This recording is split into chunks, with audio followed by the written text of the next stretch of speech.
Moja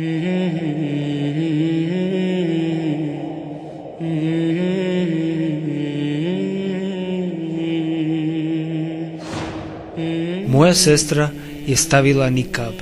Dan kada je to učinila, bio je jedan od najsrećnijih u mom životu. Odmah sam joj rekao da će u meni uvijek imati oslonac i podršku i da se ponosim njome. Kako i ne bih, kad je ona izvršila jednu veliku obavezu prema Allahu i sačuvala je sebe i druge od fitne. Kada u buduće budemo išli negdje zajedno, neću se osjećati loše zato što džahili na ulici gledaju njeno lice. Kada budemo odlazili u džamiju, neće mi biti neprijatno pred braćom, jer je moja sestra sada pokrivena, kao što su bile pokrivene majke vjernika, žene Allahovog poslanika sallallahu alejhi ve sellem i žene njegovih časnih ashaba.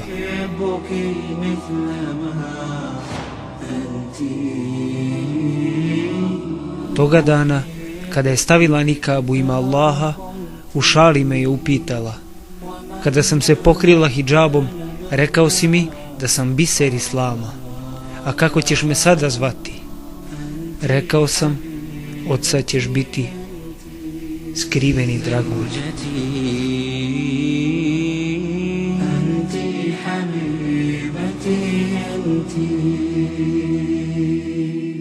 حلالي أنت لا أخشى عذولا همه مقتي لقد أذن الزمان لنا بوصل غير منبت سقيت الحب في قلبي بحسن. Ako se pitate kako je došlo do toga da se ona odluči na taj korak i pokrije svoje lice, Allah je najveći i on upućuje koga on hoće. Rado ću vam ispričati kako se to desilo.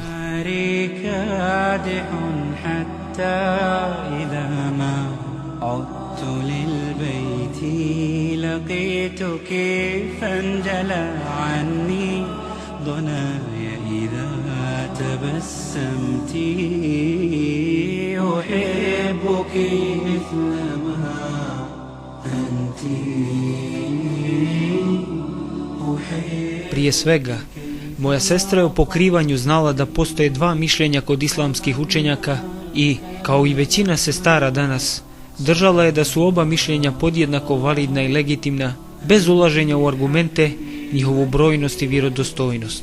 Još davno je, kada je počela obavljati namaz, od nekih ljudi čula kako u časnom Kur'anu ne postoji ajet koji spominje ili naređuje pokrivanje lica. Ako na to dodamo činjenicu da se u našoj sredini nikab malo ili nikako ne praktikuje, nije teško shvatiti zbog čega nije bila mnogo zainteresovana za ovo pitanje. Međutim, jednog dana je od jedne sestre dobila hediju, knjigu koja se zvala Dokazi za obaveznost pokrivanja lica. Sam ovaj naslov je probudio njenu znatiželju, tako da je, kada je pročitala ovu knjigu, odmah počela dalje da istražuje i ubrzo je došla do mnogih iznenađujućih saznanja, od kojih je najveće to koliko je u stvari malo znala o ovoj meseli. Prvo što je otkrila jeste da se pitanje nikaba itekako spominje u Kur'anu. Šta više, ajeti o pokrivanju se upravo odnose na pokrivanje cijelog ženskog tijela, uključujući i lice. First of all, in the Quran, there is some ayat that talk about the Quran, that talk about niqab and that refer to niqab. Many people, including some du'at, they claim that there is no reference to the issue of niqab in the Quran. And if you go back to the tafsir of verse 59 of Surah Al-Ahzab, when Allah Jalla wa Ala says to the Prophet sallallahu alayhi wa sallam, Ya ayyuhan nabiyyu qul li azwajika wa banatika wa nisa'il mu'minina yudnina alayhinna min jalabibihin dhalika adna an yu'rafna fala yu'dhayn. Ibn Abbas rahimahullah, and go to Tafsir al-Tabari, he said in the interpretation of draw their clocks, he said clearly وَيُغَطِّينَ وُجُوهَهُنَّ, and they cover their faces. Even he did not say to draw the clock from up to down, but he said clearly in one of the statements of his mentioned in Tafsir al-Tabari to cover their faces. This quotation from Ibn Abbas was the main quotation to interpret this verse, this Quranic verse. And most of the Mufassirin, if not all the Mufassirin, referred to his quotation and they considered it as the meaning of the Quran, as the meaning of this Quranic verse. So no one can claim that there is no reference to the issue of niqab in the Quran. And believe me, let me tell you clearly, although I don't use this harsh language sometimes, the one who says that, he does not have any knowledge. He is totally ignorant. And just tell him, go to Tafsir al-Tabari on this verse, and you will see the statement of Ibn Abbas explaining this. And most of the Mufassirin, they refer to this and they hold this meaning. Stav Ibn Abbasa radijallahu anhu je da je pokrivanje lica žene obavezno. A ko je Abdullah ibn Abbas? Podsjetimo se. Rasulullah sallallahu alaihi wasallam je za njega učio dovu. Allahu, daj da razumije vjeru i poduči ga razumijevanju Kur'ana. Bereketom ove poslanikove dove stekao je ogromno znanje, pa je dobio počasne nadimke, tumač Kur'ana, more znanja i učenjak ummeta. Ibn Mes'ud za njega kaže, divan li je Ibn Abbas tumač Kur'ana. A Abdullah ibn Omer radijallahu anhu je za njega rekao, među svim pripadnicima ovog ummeta najbolji poznavalac onoga što je objavljeno Muhammedu sallallahu alaihi wasallam je Ibn Abbas. يا أيها النبي قل لأزواجك وبناتك ونساء المؤمنين يدنين عليهن من جلابيبهن ذلك أدنى أن يعرفن فلا يؤذين. Rekao je imam svih mufessira Ibn Đarir Taberi. Allah subhanahu wa ta'ala ovim ajetom podsjeća poslanika sallallahu alaihi wasallam da svojim ženama i kćerima i ženama vjernika kaže, ne oponašajte robinje kad budete izlazili iz vaših kuća radi neke potrebe, tako što ćete otkriti lice i kosu, već se zastirite svojim ogrtačima, kako ih ne bi napastvovali grešnici kad saznaju da se radi o slobodnim ženama. Kaže Ibn Kathir, prenosi Ali ibn Abi Talha od Ibn Abbasa da je rekao u komentaru ovog ajeta, Allah subhanahu wa ta'ala naređuje vjernicama da, kada budu izlazile iz svojih kuća radi neke potrebe, spuste dijelove hidžaba sa glava na lica i u nuždi otkriju samo jedno oko. Kaže Muhammed ibn Omer az-Zamahšeri, riječi Allaha subhanahu wa ta'ala, neka ogrtače svoje spuste niza se, znače da ih prebace preko svoga tijela i njima pokriju svoja lica i pregibe tijela.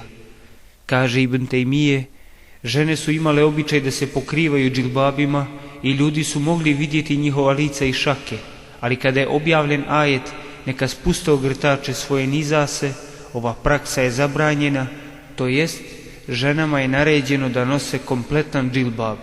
Ibn Masud radijallahu anhu objasnio je šta je džilbab i rekao, džilbab je ogrtač za čitavo tijelo, uključujući lice i šake.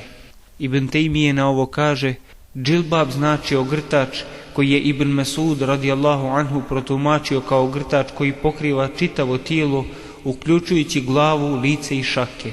Zato nije halal da žene otkriju svoja lica i šake. وَإِذَا سَأَلْتُمُوهُنَّ مَتَاعًا فَاسْأَلُوهُنَّ مِنْ وَرَاءِ حِجَابٍ ذَلِكُمْ أَطْهَرُ لِقُلُوبِكُمْ وَقُلُوبِهِمْ. Ovaj ajet je jasan dokaz o obavezi pokrivanja lica žene nikabom, jer Allah naređuje sakrivanje žena od muškaraca, negledanje u njihova lica i kaže, to je čistije za vaša i njihova srca. U dodatku na ovo, reći ćemo da je poznato da su majke vjernika nakon smrti poslanika sallallahu alejhi ve sellem davale fetve iza zastora, zato što je po riječima Rasulullaha sallallahu alejhi ve sellem žena auret, to jest cijelo njeno tijelo predstavlja stidno mjesto koje je obavezno pokriti. وَقُلْ لِلْمُؤْمِنَاتِ يَغْضُضْنَ مِنْ أَبْصَارِهِنَّ وَيَحْفَظْنَ فُرُوجَهُنَّ وَلَا يُبْدِينَ زِينَتَهُنَّ إِلَّا مَا ظَهَرَ مِنْهَا. U navedenom ajetu uzvišeni Allah kaže osim onoga što je i onako spoljašnje. Ove riječi kao argument često navode oni koji žele da kažu kako je ženi dozvoljeno otkriti lice i šake. Međutim, šejh Mustafa al-Adewi kaže: nismo uspjeli naći ni jednu vjerodostojnu predaju u kojoj neko od ashaba tumači ono što je onako spoljašnje kao lice i šake. Neki učenjaci su rekli da se pod ovime misli na odjeću, drugi da se to odnosi na visinu ili konstituciju žene koja se ne može sakriti, to je i onako spoljašnje. Kaže Ibn Kathir, Ibn Mas'ud smatra da je to odjeća i donji ogrtači. Isto mišljenje imaju i Hasan el-Basri, Muhammed ibn Sirin, Ibrahim en-Nehai i drugi. Postaje jasno da uzvišeni riječima i neka ne dozvole da se od ukrasa njihovih vidi išta osim onoga što je onako spoljašnje, naređuje muslimankama da pokriju cijelo tijelo, uključujući i lice. If you ask her, why does she dress that way, all covered up, in a world that gives it all away, proudly she would say, I am a Muslim. Nakon što je saznala za argumente koje smo dosad naveli, moja voljena sestra je odlučila: stavit će nikab u ime Allaha. Međutim, željela je da sazna još jednu vrlo važnu stvar. Kako su majke vjernika i ashabike protumačile propis pokrivanja i kako su ga praktikovale. هل الصحابيات كانوا يلبسن النقاب؟ بالتأكيد. يعني مواصفات بالتأكيد لقول السيدة عائشة رحم الله نساء الأنصار قالت لما نزلت آية النقاب قمنا إلى مروطهن فشققنها وخرجن كأن على رؤوسهن الغربان. وده أقوى دليل على إن النقاب فرض. النقاب فرض. دايما أنا أقول يا جماعة أنا مش عايز أدخل في مناقشات مع حد. أنا عندي النقاب فرض قولا واحدا. ليه؟ إن القرآن ده إحنا بنقول يا ناس قرآن بفهم الصحابة. لما نزلت آية الحجاب يا أيها النبي قل لأزواجك وبناتك ونساء المؤمنين يدنين عليهن من جلابيبهن. يدنين الإدناء. الصحابيات عملوا إيه؟ هو ده. أنا ما بقولش بقى إيه حديث كذا ونقعد نخبط الأحاديث في بعضها ونخبط الآيات في بعضها وقال الشيخ فلان وقال الشيخ علان. سيبينا من الكلام ده كله. هو سؤال واضح ومحدد وصريح ويحتاج إلى إجابة قاطعة. الصحابيات لما سمعوا الآية دي عملوا إيه؟ السيدة عائشة قالت قمنا إلى مروطهن فشققناها وخرجنا كأن على رؤوسهن الغربان. راحوا جايبين المروط بدل ما هي كانوا لابسينها كده نازله على كتافهم ودماغهم عريانه، راحوا مطلعينها فوق، شقوها بقى وطلعوها فوق وراحوا رابطين فوق دماغهم رابطه كده فوق دماغهم، فبقت مغطيه الوش لحد الارض. هو ده الموضوع. عندي خلصت. اللي عايز يلت ويعجن بقى ويتكلم كتير ويناقش واخد ورد هو حر، انا ماليش دعوه. انا قلت اللي عندي. نعم. ولن اتناقش.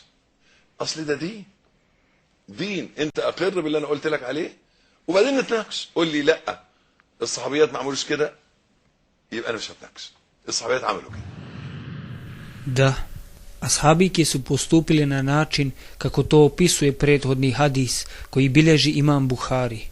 On također bilježi hadis u kojem stoji: Aisha je imala običaj toliko da plače da bi se njen pokrivač na licu natopio suzama. A u hadisu koji bilježi imam Hakim, a koji je sahih po uslovima Buharije i Muslima, Esma radijallahu anha jasno kaže: zastirali smo svoja lica od ljudi.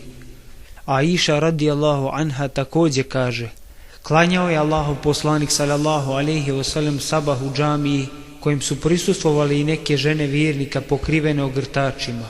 Zatim su se vraćale svojim kućama i niko ih nije prepoznao. Ako izađemo vani u toku noći sa prijateljem, možemo prepoznati lica jedan drugom, a poslije sabaha je još bolja vidljivost. Kako onda to da se ashabike nisu prepoznavale? Bile su pokrivenih lica. U hadisu kojeg bilježe Buhari i Muslim spominje se da su jedne noći poslanik sallallahu alejhi ve sellem i Safija radijallahu anha prošli pored dvojice ensarija, pa kada su se ovi udaljili, Resulullah sallallahu alejhi ve sellem ih je pozvao nazad i rekao: sačekajte, ovo je moja žena Safija. Ashabi su se našli uvrijeđenim i rekli: subhanallah, Allahov poslaniče, bojeći se sumnje u njihovu iskrenost. A on im je odgovorio: šeitan zaista kruži kroz ljudsko tijelo kao što kruži krv. Pitanje: zašto ashabi nisu prepoznali Safiju radijallahu anha, a jesu poslanika sallallahu alejhi ve sellem? Zato što je Safija radijallahu anha bila pokrivenog lica. Prije nego što navedemo još neke dokaze vezane za ovo pitanje, saslušajmo šta u propisu nikaba kažu poznate daje, koji će nam također predočiti stavove 4 priznata mezheba.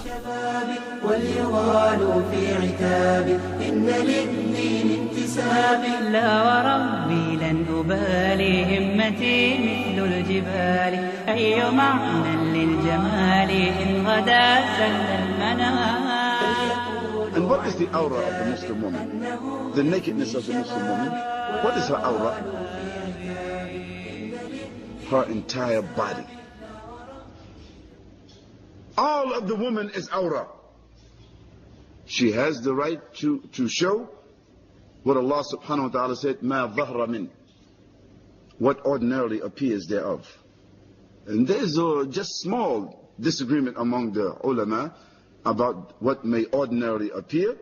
Some ulama said face and hands. Then some ulama, they said no, not even the face. And the majority of them, they said that, not even the face.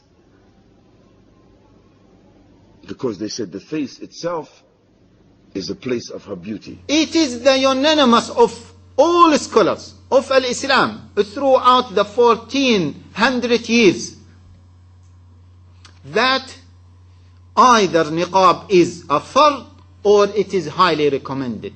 No single scholar, and I challenge anyone to quote any scholar who said that niqab is just permissible. All of them, either they said niqab is a fard, a compulsory or an obligation, or they said it is highly recommended. And whoever says in contrary of that, again I say that either he has a desire or he has no knowledge. فعلى أي حال ذكرت قبل ذلك يعني كلاما كثيرا جدا في قضية النقاب، ومن باب الأمانة العلمية، من باب الأمانة العلمية على كل من يستفتى في مسألة، إن كانت المسألة في أقوال أهل العلم، أن يبين هذه الأقوال وأن يرجح هو ما رآه راجحا عنده بالدليل. أقول المسألة فيها قولان لأهل العلم: القول الأول بجواز كشف الوجه والكفين، والقول الثاني بوجوب تغطية الوجه أي بوجوب النقاب. وأنا القول الأول، علماء القول الأول يقولون بجواز كشف الوجه إن أمنت الفتنة، إن أمنت الفتنة، وأنا أقول بأننا نعيش الآن زمان الفتنة، لذا فأنا أدين الله بالقول الثاني وهو وجوب تغطية الوجه، لأننا نعيش زمان الفتن، فتن الشهوات وفتن الشبهات، وأستر وأكمل للمرأة أن تغطي وجهها، لأن محط الزينة ومحط الفتنة هو وجه المرأة، لا ينظر إلا لوجهها، حتى لا ينظر الرجل في الفراش إلا لوجه امرأته، بل إن محط الإثارة للرجل في فراش الزوجية وجه امرأته يقينا، لا ينكر هذا يعني عاقل. البسي النقاب وبطلي تسمعي كلام حد تاني، ما تسمعيش كلام تاني. ليه؟ لان انت لما عملتي ده، حتى لو قالوا لك مش من الدين، زي ما بنقول كده يا جماعه، مش عايز اتكلم كتير في المساله دي. لو جينا للتاصيل الفقهي في المساله، ان الامام احمد بيقول فرض، والامام الشافعي بيقول فرض، ومالك وابو حنيفه بيقولوا سنه مستحب، والفقهاء بيقولوا أنه إذا اجتمع الفقهاء على قولين فهذا إجماع، لا يجوز إحداث قول ثالث. عشان كده بتعجب من دكاترة إزاي يقولوا غير كده. وده اللي دارسينه ومذاكرينه وكتب بتقوله. الكتب بتقول ايه؟ الفقهاء بيقولوا ايه؟ انه يا مستحب يا واجب. دول القولين مفيش غيرهم، مستحب او واجب. واللي بيقولوا مستحب بيقولوا اذا خشيت الفتنة وجب، فبقوا كده الاربعة بيقولوا واجب، لان الفتنة في زماننا تخشى من الجميلة وغير الجميلة. كله بيفتن النهاردة وكله بيفتن النهاردة، فلذلك يبقى كده الفقهاء الاربعة على انه واجب. مش كلامي انا بقى ولا رأيي، وانما هو ده التفصيل اهو، انهم قالوا الاثنين اللي قالوا مستحب قالوا ولكن اذا خشيت الفتنة وجب، فالموضوع منتهي. فانت توكلي على الله. خلينا اللي انا كنت عايز اقوله بقى.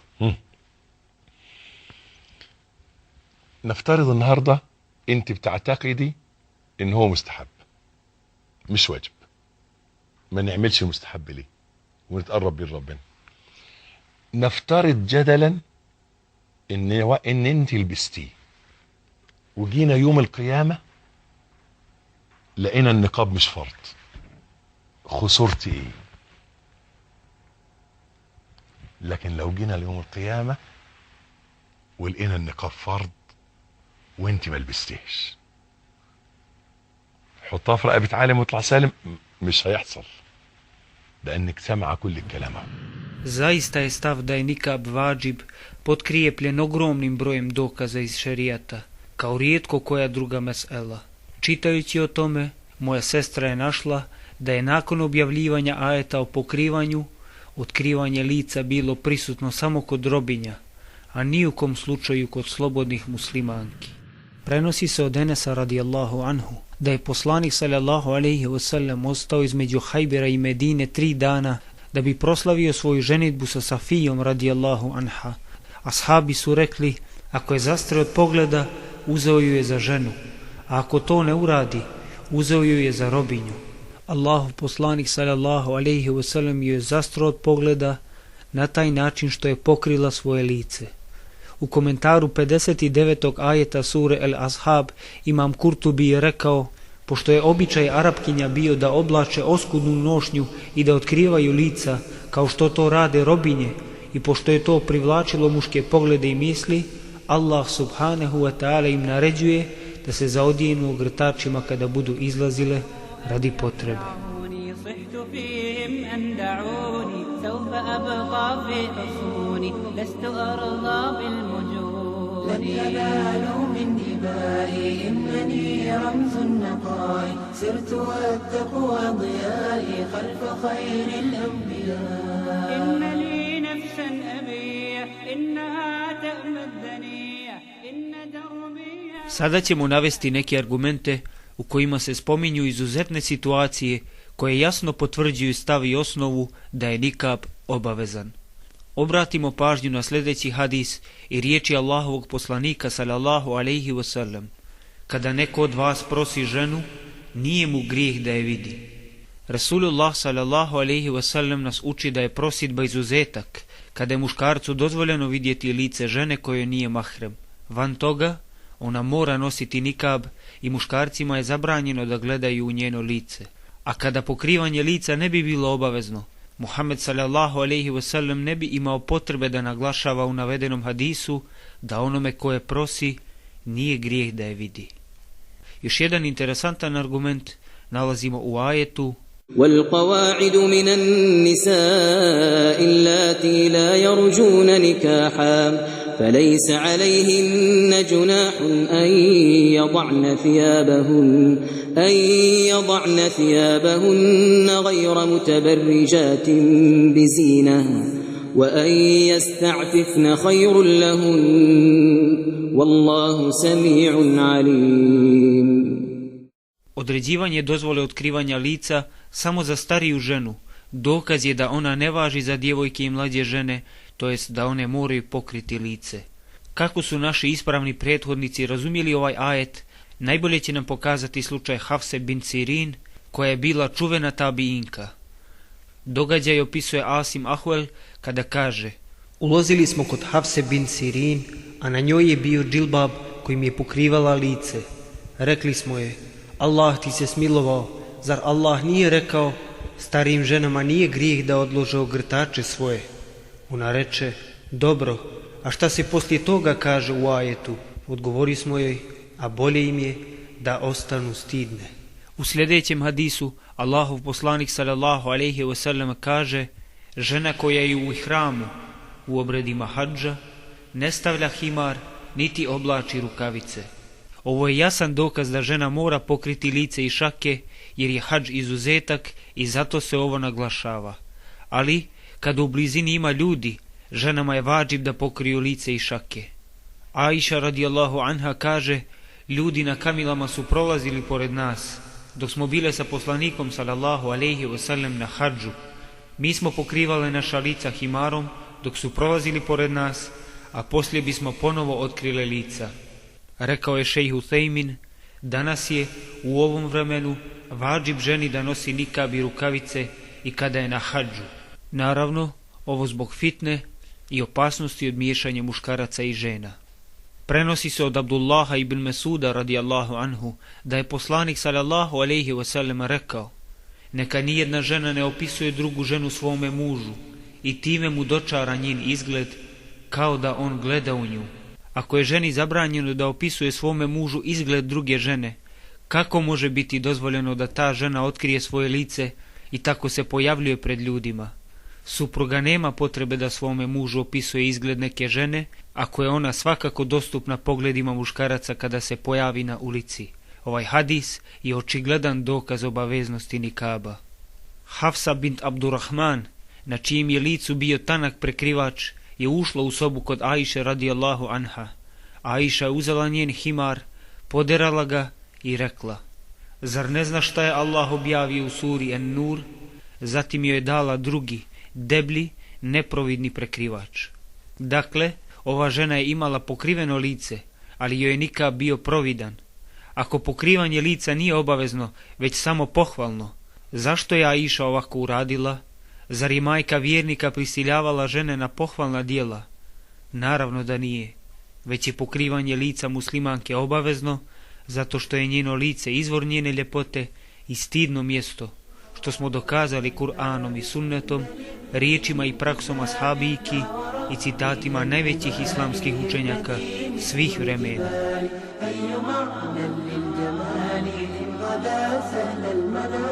من هدى الدين اغترافي نبعنا أختاه صافي دربنا درب العفاف فاسلكيه لا تخافي دين فضيلة ليس يرضى من رذيلة يا ابنة الدين الجليلة أنت للعليا سبيلا باحتجابي باحتشامي أفرض الآن احترامي سوف أمضي للأمام لا أبالي بالملام فليقولوا عن حجابي لا وربي لن أبالي فليقولوا عن حجابي أنه يفني شبابي وليغالوا في عتابي إن للدين انتسابي. So this is, sisters, from a fiqhi point of view.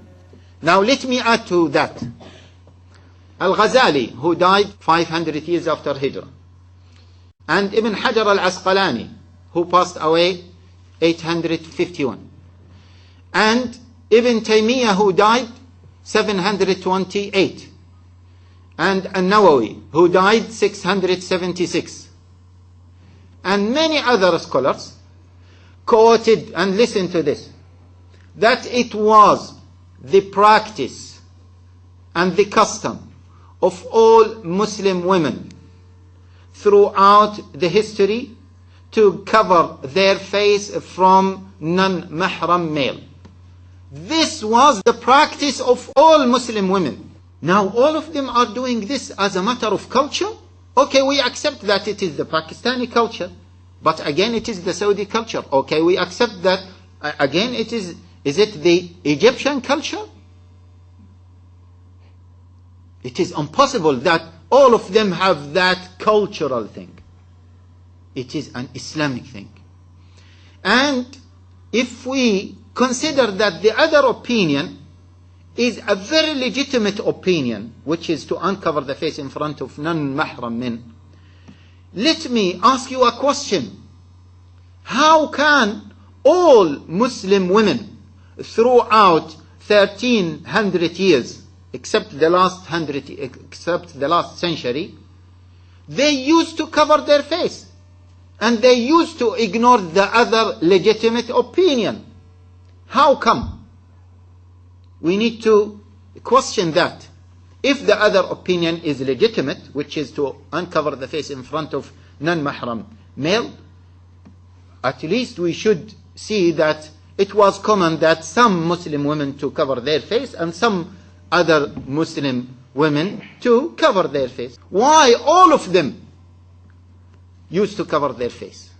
Why is that? This is a question.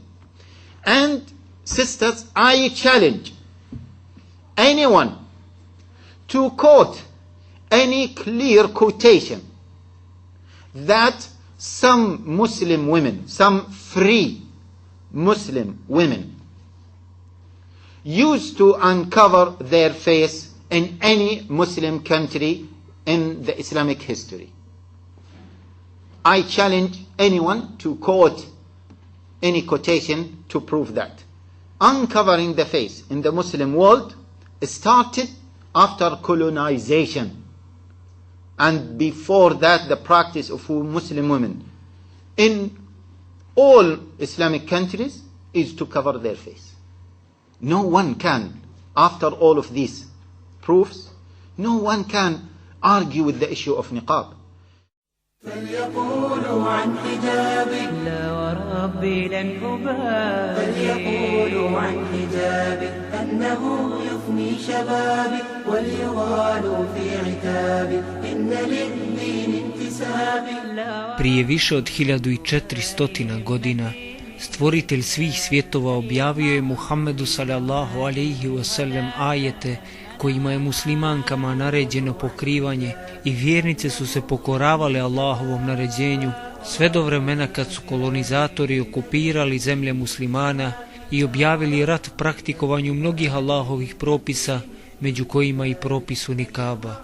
Ovaj rat nažalost još uvijek traje, a ono što najviše boli jeste činjenica da sada protiv pokrivanja lica i sestara koje to praktikuju slijedeći u tome majke vjernika govore ljudi koji nose muslimanska imena, a ponekad i oni koji praktikuju vjeru.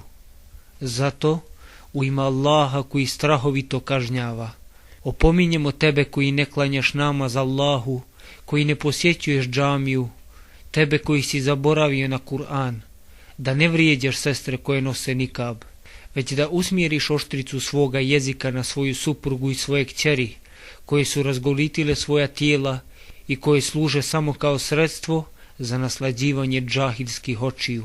Ostavi vjernice na miru i znaj da ćeš za sve što radiš odgovarati Allahu na sudnjem danu, bio ti u to ubijeđen ili ne. زين للذين كفروا الحياة الدنيا ويسخرون من الذين آمنوا سخر الله منهم ولهم عذاب أليم. I molimo u ime Allaha tebe koji obavljaš namaz i koji voliš Allaha, da zastaneš malo po pitanju naših sestara koji su pokrile lice. Nemoj da dozvoliš sebi da tvoja dobra djela propadnu zbog vrijeđanja Allahovog propisa. Boj se Allaha i znaj da Allah prima dovu onoga kome se čini zulum, zato ne budi od zulumčara. Pročitaj, pitaj učene ljude, na kraju pitaj svoju staru majku. Da li se ona sjeća da su muslimanke do prije samo 5 ili 6 decenija pokrivale svoja lica? Vidjet ćeš, odgovorit će ti da jesu i da je nevjernički komunistički sistem bio sebeb zamiranja tog propisa koji sada naše sestre oživljavaju, neka ih Allah nagradi najljepšom nagradom. Na ovim fotografijama su majke naših majki i majke naših očeva iz raznih gradova širom Balkana. Ovo je dokaz svakome ko ima imalo iskrenosti u srcu da nikab nije ništa novo i strano ovoj vjeri, već da je on u stvari povratak vjeri.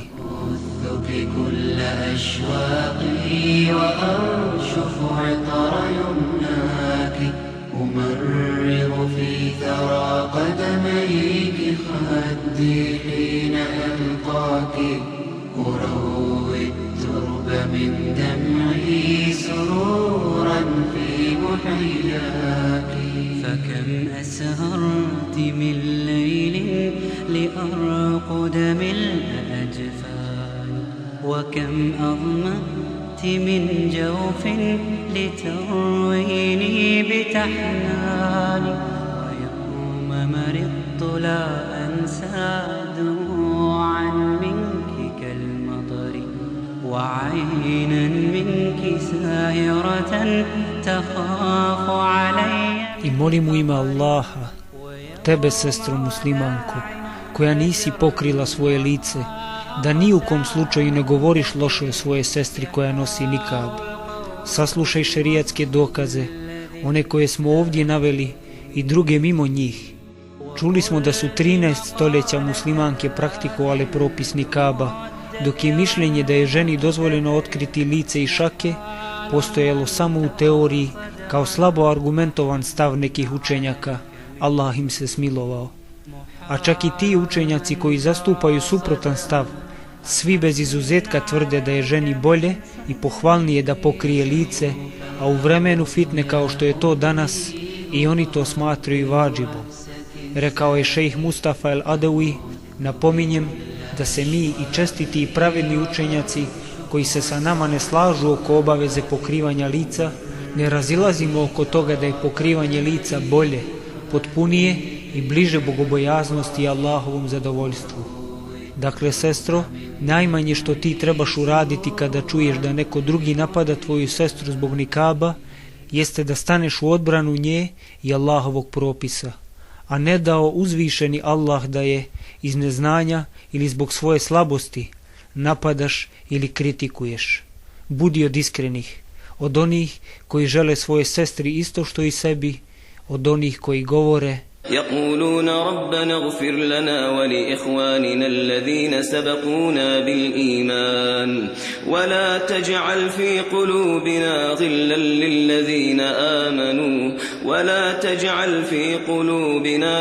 للذين آمنوا ربنا إنك رؤوف رحيم. Posljednji savjet je za tebe, sestro moja, tebe koja si pokrila svoje lice, pokorivši se Allahovom savršenom zakonu. Na tebi je sada da ustraješ i da se ne obazireš na one koji žele da te odvrate od Allahovog zadovoljstva. Ne obraćaj pažnju na priče zlobnika koji govore da osoba prvo mora dostići deredže znanja poput Ebu Bekra radijallahu anhu i iman poput meleka da bi stavila nikab. Kada je Svevišnji objavio ajete o pokrivanju, sve ashabike su pokrile svoja tijela i lica, ne baveći se međusobnim ispitivanjem znanja i mjerenjem imana. Ti si poslušala naređenje svoga stvoritelja i njegovog poslanika, neka te Allah nagradi i učvrsti i u svakom drugom pogledu da budeš primjer u ahlaku, znanju i moralu.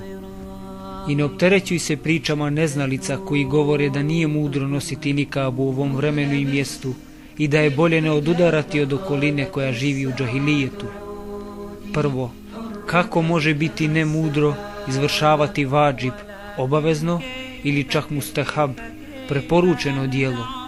Drugo, zar mi ne odudaramo od te iste okoline i svojim namazom, pa zar ćemo ga ostaviti? Zar se muslimanke ne razlikuju od džahilki samim nošenjem marame, pa zar i nju trebaju skinuti? Onaj ko ovako razmišlja, morat će da ostavi dobar dio vjere, kako bi udovoljio džahilijetu koji ga okružuje. Ali ja znam da ti nećeš tako postupiti, sestro moja, zato što tvoj cilj nije pridobijanje naklonosti ljudi, već Allahove milosti. Ti si čula riječi Muhammeda sallallahu alejhi ve sellem: nema pokornosti stvorenju u onome što je nepokornost stvoritelju, i postupaš po njima. Također si čula hadis odabranog vjerovjesnika: ko teži Allahovom zadovoljstvu time što će rasrditi ljude, Allah će mu biti dovoljan i neće ovisiti od pomoći ljudi. Ako bude težio zadovoljstvu ljudi time što će rasrditi Allaha, Allah će ga prepustiti ljudima. Tvoj zaštitnik je divan, moćan je i silan i dovoljan je ako se na njega osloniš, pa moli Allaha da poveća tvoj iman, da budeš jaka kad se za svoju vjeru boriš. Nikad ne odustaj i nikad ne dozvoli da te obeshrabre sumnje što ih ljudi množe. Kad Allah te zavoli i Džibril te zavoli, nauditi na svijetu niko ti ne može. Nek te ne dotiču ogovaranje i priče, ibadet je svjetlost u tvome životu, ponosna i ljubomorna pokrila si lice, poput hurije džennetske, kriješ svoju ljepotu.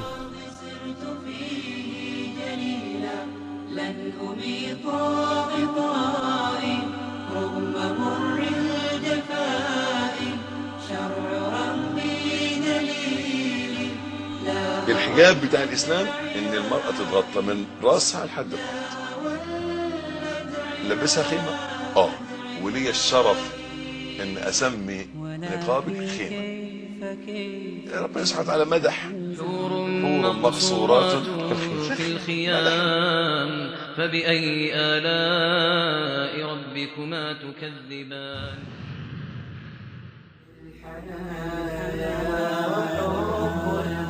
Protect yourself. Distinguish yourself. Meet the challenge of the hijab. May Allah bless you and guide you, sister, for that, inshallah. Maintain the dignity, the uniform, the signature of the Muslim woman. Don't have any doubts about it. Everything in life that is valuable is put under cover.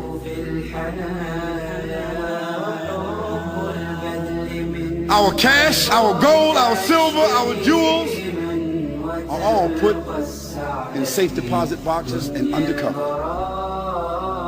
And our Muslim women, our mothers, our daughters, our wives, our sisters, they're worth more to us than gold and silver and CDs and stocks and bonds.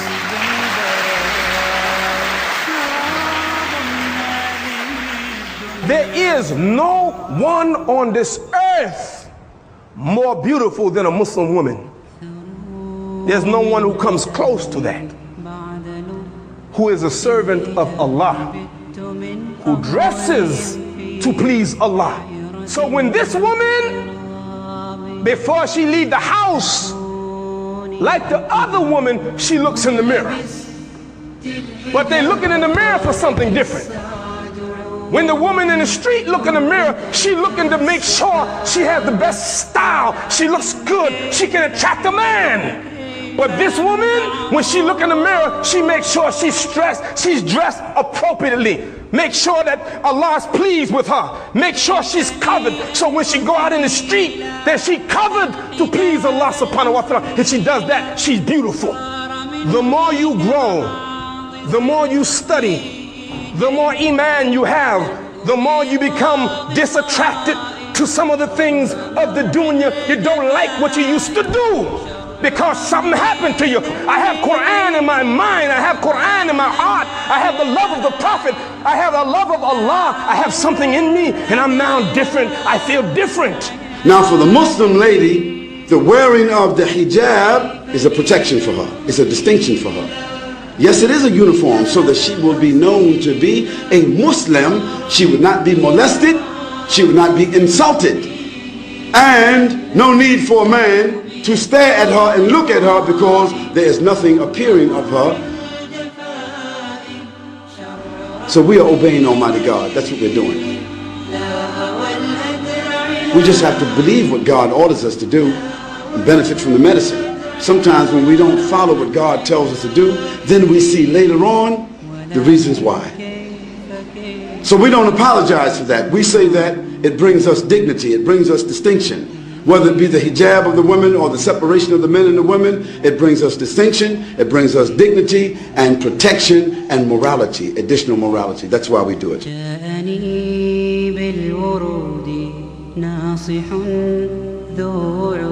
ربة الحسن عودي للهنا والسعود. جال فكري وحارى تارة بعد تارى بت أسأل نفسي هل أزيح الخمار ولكن كيف أنزعه كيف لي